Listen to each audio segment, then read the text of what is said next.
আচ্ছা দেখো, তোমাদের প্রবলেম 4টাও দিয়ে দিই, 3টা প্রবলেম দিচ্ছি কোয়ার ম্যাথে। তো 4 নাম্বার প্রবলেমটা একটু খেয়াল করো।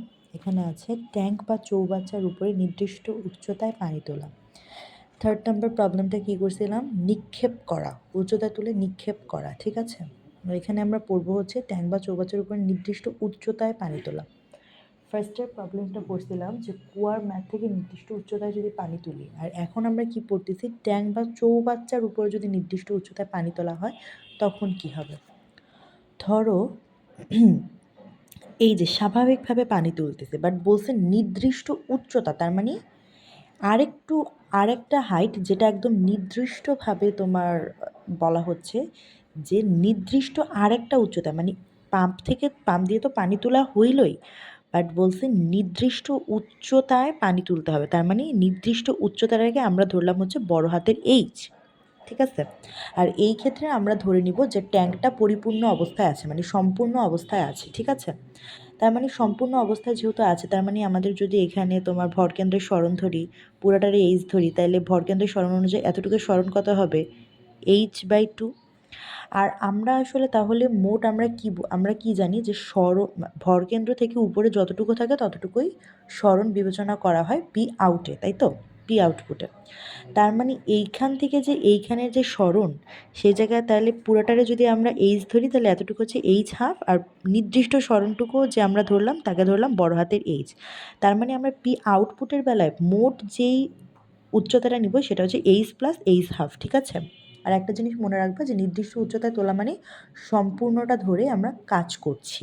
ওকে, সো h/h/2 প্লাস আমরা উচ্চতাটা ধরে কাজ করতেছি। ঠিক আছে, বোঝা গেছে ব্যাপারটা? মানে ভর কেন্দ্র থেকে উপরের পর্যন্ত আমরা সরণ যেহেতু নেই, যেহেতু এখানে বলছে নির্দিষ্ট উচ্চতা, এই এইচটারে যেহেতু আমরা একটা নির্দিষ্ট উচ্চতা ধরে নিয়েছি, সেজন্য ভর কেন্দ্র থেকে এই পর্যন্ত, তার মানে এখান দিয়ে এসে এখান থেকে এই পর্যন্ত, তার মানে h/2 প্লাস এইচ। এখন বলতে পারো যে আমরা এখানে অর্ধেক কেন নিইনি, এটা আমাদের ধরে নিতে হবে। আর যদি প্রশ্নে বলা থাকে যে অর্ধেক পানি ভর্তি আছে, সেখান থেকে নির্দিষ্ট উচ্চতায় তোলো, সেই সময় তোমার এই এইচটুকের মান আলাদা হবে, আর তারপরে হচ্ছে তোমার এই এইচ হবে। ঠিক আছে, বাট সাধারণত কিছু বলা না থাকলে আমরা হচ্ছে এটা h/2 ধরেই কাজ করবো, মানে সম্পূর্ণ পানি ধরেই কাজ করব।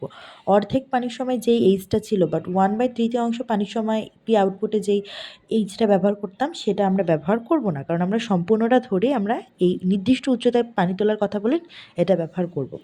এখন দেখো আমার এখানে কোশ্চেন আছে, 1 মিনিট সময় একটি পাম্প 20 লিটার পানি 50 মিটার গভীরতায় ট্যাঙ্ক থেকে উত্তোলন করে বাড়ির ছাদে নিয়ে নিক্ষেপ করে। পাম্পের ক্ষমতা কত, ছাদের উচ্চতা কত? এটা হোমওয়ার্ক করবা। ঠিক আছে, তাহলে 1 মিনিট সময় মানে কি, t = 60 সেকেন্ড বসাবা। এম এর মান কত দেওয়া আছে? 20 লিটার মানে কি 20 কেজি, জি এর মান 9.8। এইচ, এই এইচ মানে কি? এই এইচ মানে হচ্ছে নির্দিষ্ট উচ্চতা। দেখো এখানে দেওয়া আছে ছাদের উচ্চতা 100 মিটার, তার মানে এই নির্দিষ্ট উচ্চতাটা আমরা 100 মিটার বসাবো।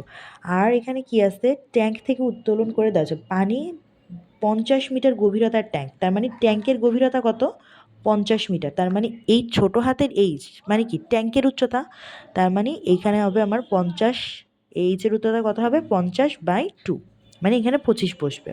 ঠিক আছে, এবার দেখো দ্বিতীয় নম্বর প্রশ্নটায় কি লেখা আছে। দ্বিতীয় নম্বর প্রশ্নটায় লেখা আছে 1 মিনিট সময়ে একটি পাম্প 30 লিটার পানি 10 মিটার গভীরতায় ট্যাঙ্ক থেকে উত্তোলন করে বাড়ির ছাদ থেকে এত বেগে নিক্ষেপ করে, ক্ষমতা কত হবে? সেখানে ছাদের উচ্চতা কত এখানে বলছে। ঠিক আছে, তাহলে একটা জিনিস খেয়াল করো তো, যদি আমাদের বলা হয় পি আউট, পি আউট এখানে কি বের করব?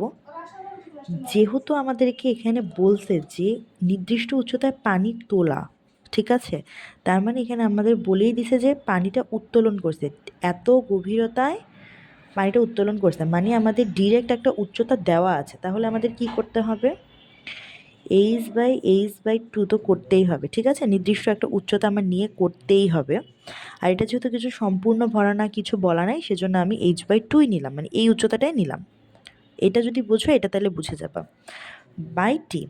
এবার দেখো বলছে এত বেগে নিক্ষেপ করে। নিক্ষেপ কথাটা থাকলে আমার কি করতে হবে বলছি? নিক্ষেপ কথাটা থাকলে আমার কি করতে হবে? আরেকটা কাজ আমার তখন চলে আসে বা শক্তি চলে আসে, সেটা হচ্ছে গতিশক্তি 12 mv²। এটা ধরে কাজ করবা। ঠিক আছে, তো ফার্স্টে আমি এটা তো বুঝতে পারছি, এটা বুঝলে তোমরা এটা বুঝতে পারবা। তো আরেকবার মানে রিভাইজ করে দিচ্ছি, দেখো প্রথমে যদি আমাদের ট্যাঙ্কের ক্ষেত্রে নির্দিষ্ট উচ্চতায় বলে তাহলে এই নির্দিষ্ট একটা উচ্চতা ধরে নিব, আর সম্পূর্ণ পানি তখন ধরে নিব। তো সম্পূর্ণ পানির উচ্চতা আমাদেরকে অভিকর্ষ ত্বরণ অনুযায়ী ভরকেন্দ্র থেকে ধরা, তাহলে এখান থেকে এতটুকু। আর এই যে আমাদের হাফটা আছে আর এই যে নির্দিষ্ট উচ্চতা, তার মানে এখন ভরকেন্দ্র থেকে পুরোটাই হবে আমাদের কি সরণ। ঠিক আছে, তাহলে P output equal to M G H, H কত হবে, পুরাটাই হবে আমার এইচ বাই টি।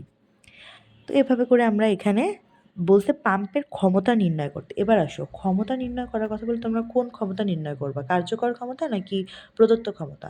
আসলে ক্ষমতা মানে যখন এরকমভাবে পাম্পের ক্ষমতা নির্ণয় করতে বলবে তখন কার্যকর ক্ষমতায় মেনলি নির্ণয় করতে হয়, কারণ আমরা কি পরিমাণ আউটপুট পাচ্ছি সেটাই তো আসলে আমাদের দেখার বিষয়, তাই না? তো সেক্ষেত্রে আমাদের কার্যকর ক্ষমতাটাই বের করতে হয়, পি আউটপুট বের করতে হয়। ঠিক আছে, আর দেখো এখানে বলছে পাম্পের ক্ষমতা কত, বাট এখানে কিন্তু বলছে এত বেগে নিক্ষেপ করে। নিক্ষেপ কথাটা বললে আমাদের সবসময় জানি আমরা এক্সট্রা একটা এনার্জি যোগ হয়, সেটা হচ্ছে গতিশক্তি। তো এখানে আমরা সেজন্য গতিশক্তি দিছি, আর যেহেতু এটা একটা নির্দিষ্ট গভীরতায় বলেই দিছে যে 10 মিটার একটা ট্যাঙ্ক, এরকম যদি একটা নির্দিষ্ট উচ্চতা তোমাদের ফিক্সড করে বলে যে এত গভীরতার একটা ট্যাঙ্ক, দেখো আবার এখানে বলা আছে 50 মিটার গভীরতার একটা ট্যাঙ্ক, আবার এখানে ছিল 10 মিটার গভীরতার একটা ট্যাঙ্ক, এমন যদি নির্দিষ্ট উচ্চতা প্রশ্নে বলে দেওয়া থাকে ট্যাঙ্কের উচ্চতা, সেক্ষেত্রে আমাদের কি করতে হয়, আমাদের হচ্ছে তোমার কি করতে হবে, এইভাবে ম্যাথটা করতে হবে, এই সূত্র দিয়ে করতে হবে।